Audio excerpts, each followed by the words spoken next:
In this video, we'll be discussing how to build interior pages and a last page of your extension newsletter template. You can look in our how-to video library for a video specifically on how to build the first page of our extension newsletter templates. So before we begin, I want to remind you that the text boxes are to be used in sort of a limited basis.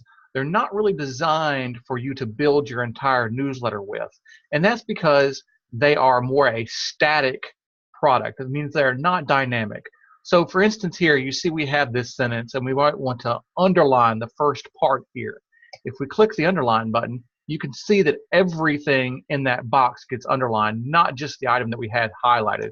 And that same goes for pretty much everything that we're going to do. So these text boxes are really more designed to be used as headers, small paragraphs, little things, descriptions of a photo, something of that nature, not really designed for you to build your entire newsletter with, okay? So how we do want to build our newsletter is really what we're going to do is build offline the way that we always have. We've designed this to be used so that counties, even with lower bandwidths, can really utilize the system well. So you can use whatever program that you currently are using to build your items with, whether that's Word, Publisher, Canva, or whatever. However you feel comfortable building your newsletter using the kind of template that you've always used. And then what you're going to do is turn that into a PDF, okay? And what you're going to want to do is save each page of your newsletter as its own PDF. And I'll show you why that's important here in just a minute. But you can look here that I've created a folder here and I've saved each page. So you see I have two versions of our page 1 and 2, 3, and 4. Okay? And so it's really simple to add those items into the system, right? So we want to get those PDFs brought in, and the system does a great job of recognizing those PDFs as sort of high resolution images. They work much better than using like a JPEG or something else like that. So PDFs work great. We really recommend turning your item into a PDF and bringing those in. And let me show you how to do that. All right, we have two ways of doing that. And again, you can go to our video library and look at a video that explains this lower area here. But we can go in here and it will allow us to upload an image, or a shortcut to that is just hit this little plus button and you can see where it says click to upload images. So we're going to click that. It's going to bring up a navigation window and we'll sort of navigate to this folder where I put things, and we're going to click on page 3 in this instance. Actually, we're going to add 3 and 4. We're going to click open and you'll see that it starts to process them, and then we have tiny little images of both items. If we hover over them, it'll show us the file name of that we called it when we brought it in. All right, so now we want to get this from down here up here, right? So real simple, we're going to use the image tool to bring these things up. So we're going to click on this little camera here, that's the add image, right? We're going to select the item we want to go in there. In that case, this is page 3. You can see that it'll bring it up like this. Now we can crop any part of this down we want to. We can take out excess, or we can leave it alone if we wanted to, or we can bring it down. Anything you want to do in this cropping tool. We can get into that in a more later, and there's definitely some other tips and tricks on that when you look at the video on how to build the first page. So we're going to hit finish cropping, and you're going to see it's going to bring in like a small version of that item.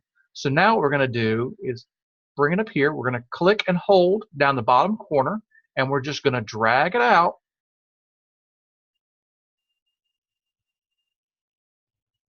And just sort of make it fit into the page and just sort of fill up our print area. And it really is just that simple. Now I want to note, as we're going to zoom in here so we can see a little bit, just to make note of these dotted lines on the outside here. So this outside dotted line is the crop line. So anything past this will probably be cut off during printing. So the second line is what we say is our interior line. And really, you can bring your text and information right up to that line, but you should probably try to stay within inside of it. But you can see that we've done a great job here of sort of filling out this entire area. And all of our other pages will be just as easy to build, okay? And so let's flip over here to our last page. And we're going to discuss what to do with this. All right, you can see that this item has the extension return address. So this is a 4-page newsletter. Now this is on the 4 and 8 page, or anything above this. Newsletters will have this return address on it. And that's so this item can be folded, tabbed, and mailed without an envelope, right? The piece itself could just be mailed out as a whole.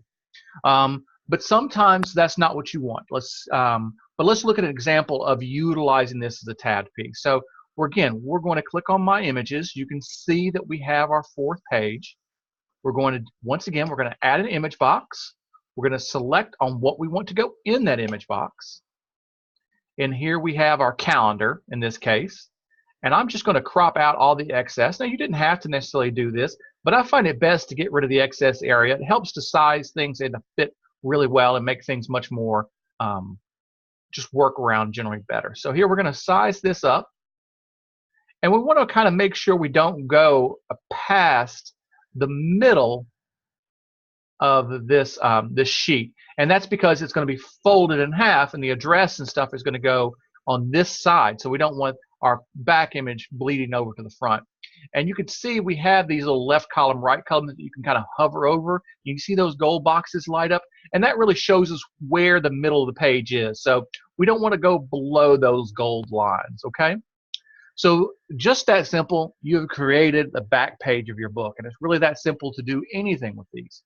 But let's say you were doing a 4 or even 8-page newsletter, and you needed to utilize the whole page. You had enough information, you need to fill out that whole 4th page or 8th page. You can simply click on the return address and hit the delete button.